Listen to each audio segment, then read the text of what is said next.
Assalamualaikum warahmatullahi wabarakatuh. Selamat pagi anak solih dan solihah. Apa kabarnya? Semoga kita semua dalam keadaan sehat walafiat. Amin ya robbal alamin. Hari ini kita akan belajar tema D, subtema 3.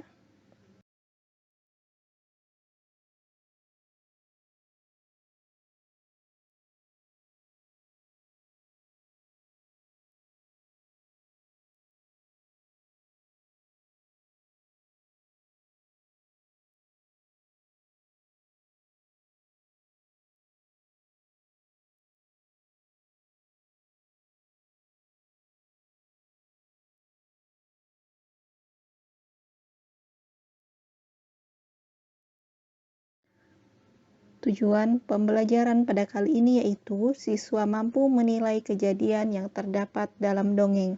Siswa mampu menjelaskan makna sila ketiga Pancasila.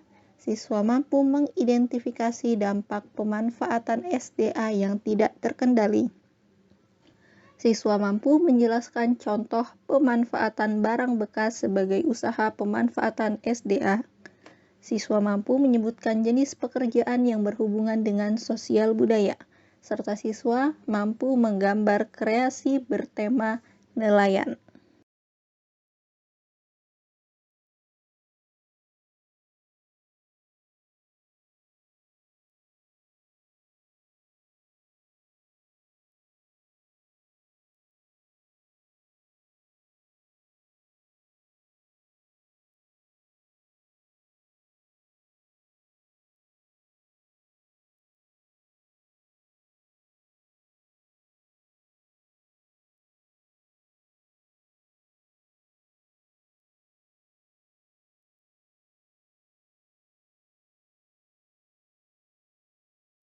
Sebelum kita memberi pendapat tentang sebuah dongeng, kita harus membaca dongeng tersebut dengan cermat.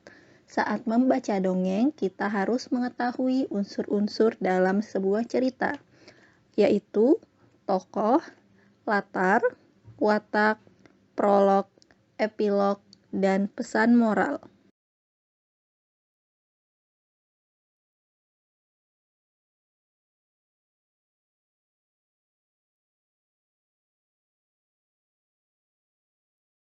Baik, silahkan dibuka modul pada halaman 41. Kita dapat bahwa dari teks tersebut, sikap yang sesuai dengan sila ketiga Pancasila yaitu gotong royong, hidup rukun, jujur, mengutamakan kepentingan umum di atas kepentingan pribadi, rela berkorban, dan cinta tanah air.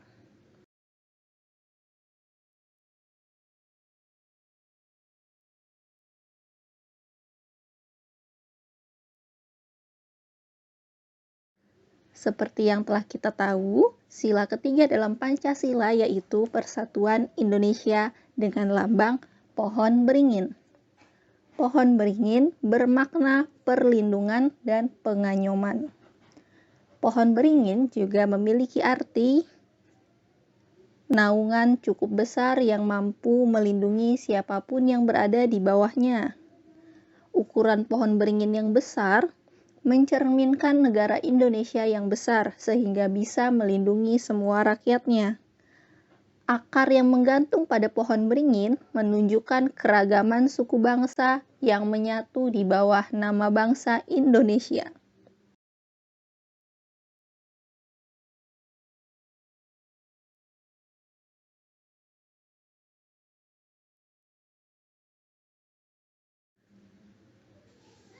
Seperti yang kita tahu, Indonesia memiliki kekayaan sumber daya alam yang sangat melimpah.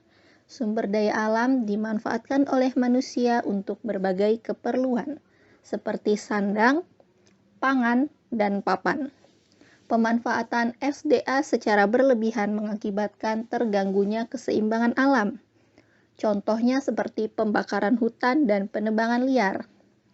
Penebangan hutan secara liar dapat mengakibatkan hilangnya fungsi hutan, terutama fungsi hutan sebagai penyimpan atau penyerap air hujan. Saat hujan turun, Kondisi tersebut mengakibatkan terjadinya banjir maupun tanah longsor.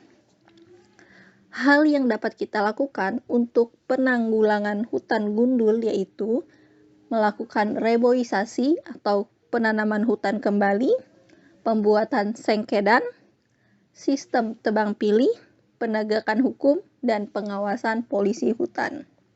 Bisa diperhatikan, ini ada 6 gambar Pulau Kalimantan.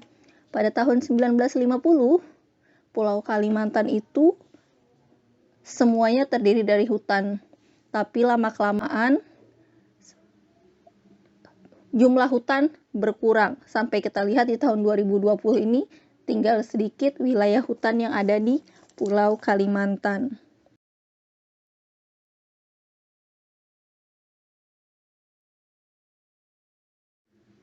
Baik, berikut adalah gerakan 4R, yaitu gerakan untuk pemanfaatan barang bekas. Yang pertama ada reduce. Reduce berarti mengurangi penggunaan tas kresek, bisa membawa tas belanja sendiri, dan memilih produk yang bisa diisi ulang. Selanjutnya ada reuse. Reuse adalah menggunakan barang secara hemat, seperti mengumpulkan pakaian yang masih pantas dipakai untuk disumbangkan kepada yang membutuhkan. Bisa juga menghemat makanan dan tidak menyisakan makanan. Selanjutnya ada recycle. Recycle berarti berpartisipasi dalam mendaur ulang kertas ataupun botol plastik ataupun kaleng. Bisa juga mengumpulkan barang bekas lalu dijual ke pengepulnya. Dan yang terakhir ada replace atau mengganti barang-barang yang hanya sekali pakai. Contohnya, membawa botol minum dan wadah makan, dibanding dengan membeli makanan dibungkus dengan plastik.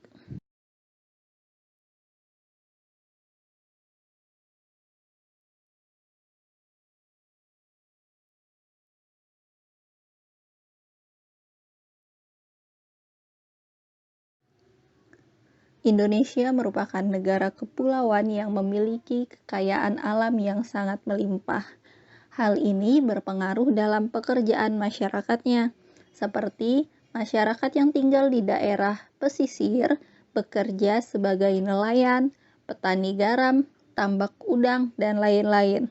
Berbeda dengan masyarakat yang tinggal di daerah pegunungan, mereka biasanya bekerja sebagai petani.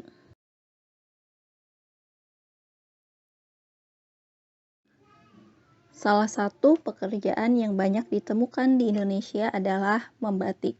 Batik merupakan hasil dari mata pencaharian di bidang industri. Bisa diperhatikan berikut adalah tata cara pembuatan batik.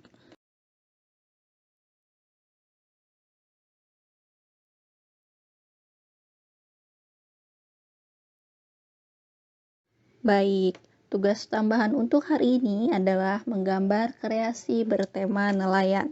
Boleh juga menggambar pemandangan laut.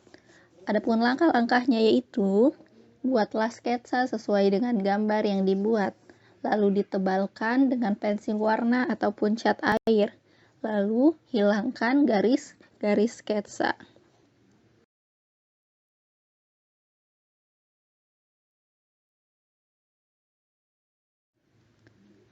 Ada jenis pekerjaan yang berkaitan dengan seni, misalnya pelukis. Karya seni dapat dibedakan menjadi karya seni 2 dimensi dan 3 dimensi. Adapun contoh karya seni 2 dimensi yaitu lukisan, fotografi, batik, dan kaligrafi. Sedangkan contoh karya seni 3 dimensi yaitu patung, guci, topeng, dan vas bunga.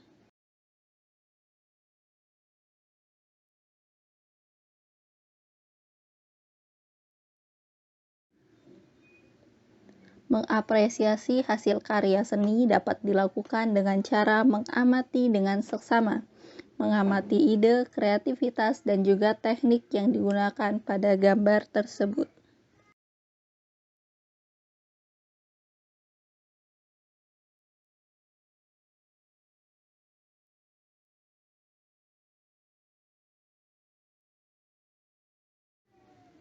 Adapun kesimpulan pada pertemuan kali ini yaitu, sebelum memberi pendapat, kita harus membaca dongeng dengan cermat. Simbol sila ketiga adalah pohon beringin. Makna pohon beringin adalah perlindungan dan pengayoman. Mengolah dan memanfaatkan sampah dikenal dengan gerakan 4R. Pekerjaan masyarakat dipengaruhi oleh keadaan sosial budaya di lingkungan sekitarnya.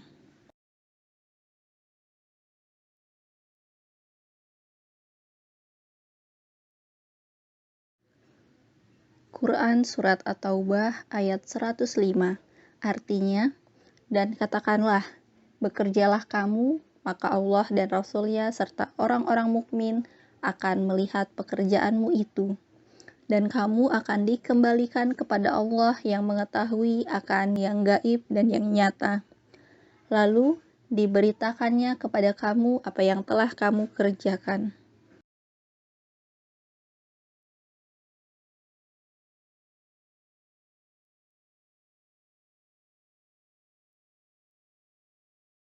Baik, sekian untuk materi hari ini. Semoga dapat bermanfaat untuk anak sholih dan sholihah.